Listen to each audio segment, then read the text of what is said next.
सुढङ्ग नाचत नवल किशोरी, थेई थेई करत चाहत प्रीतम दिशा, बदन चंद मानो तृषित चकोरी।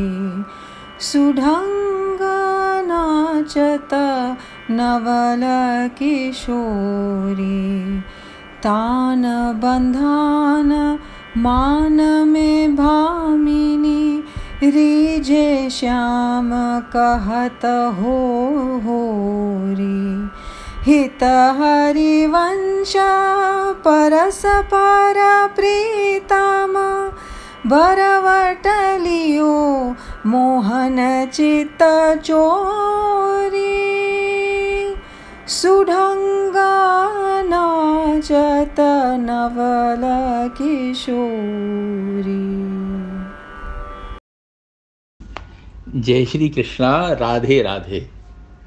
पहली बात तो हित हरवंशी जी के बारे में आप कभी पढ़ें। यह एक बड़ी अच्छी सुंदर समाज है। इनका अपना संप्रदाय है हित हरवंशी जी का, और निम्बार्कीय परंपरा है। महाप्रभु जी के समकालीन हुए हैं और इनको भी हित हरवंश महाप्रभु जी कहा जाता है। बड़ी विलक्षण यमुना अष्टक है इनकी।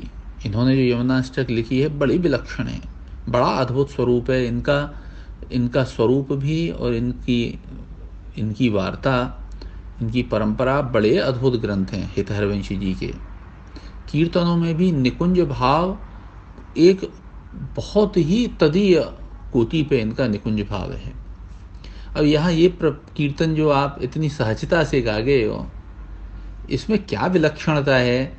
आप ये देखो कि स्वामिनी जी मान भी कर रही हैं और रूठना भी दिखाना चाहती हैं और मोहन को मनाना भी चाहती हैं, यानी मोहन को आकर्षित भी करना चाहती हैं और अपनी जो गरिमा है उसको मेंटेन रखनी है, अपनी नाराजगी, अपना मान उन्हें बनाए रखना है।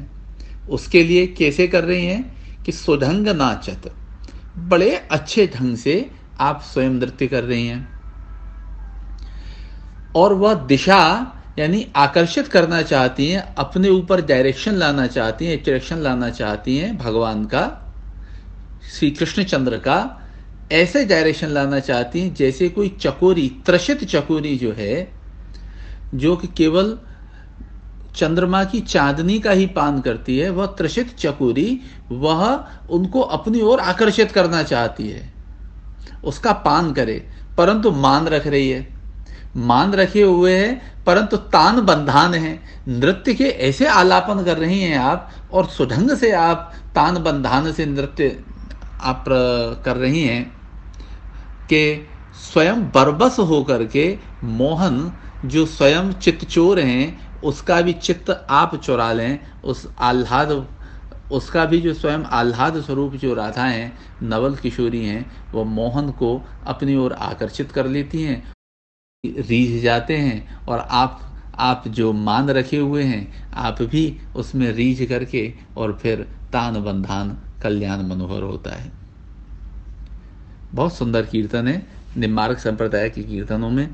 अपने यहाँ हवेली संगीत में ऐसे हरिदास जी के, हित हरवंशी जी के कुछ बड़े चुनिंदा कीर्तन लिए हुए हैं, उनका भी समायोजन है। तो केवल अष्टसखाएं नहीं, ये अष्टसखाओं के समकालीन संत हुए हैं, बिल्कुल समकालीन संत हुए हैं।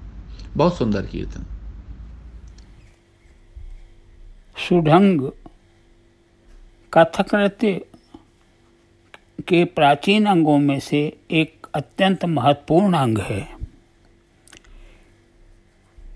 इसमें नर्तक स्वस्तिकाकार यानी क्रॉस पैरों से खड़ा रहता है, शरीर प्राय त्रिभंग अवस्था में रहता है, दाहिना हाथ हंसास या मयूरहस मुद्रा में सिर के ऊपर स्थित रहता है और बायां हाथ उसी मुद्रा में आगे की ओर फैला रहता है। पुराने गुरुजन इस भंगिमा की व्याख्या इस प्रकार करते थे सिर के ऊपर रखा हुआ दाहिना हाथ श्री कृष्ण जी का मोर मुकुट है और बायां हाथ राधिका जी के कंधे पर रखा है, जो युगल छवि का दर्शन है।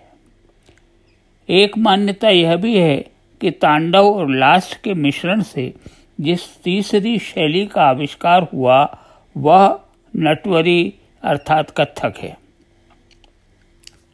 इस प्रकार नटवरी या कथक तांडव और लास्य का सम्मिलित रूप है और यही इस सुरंग भंगिमा का युगल स्वरूप है।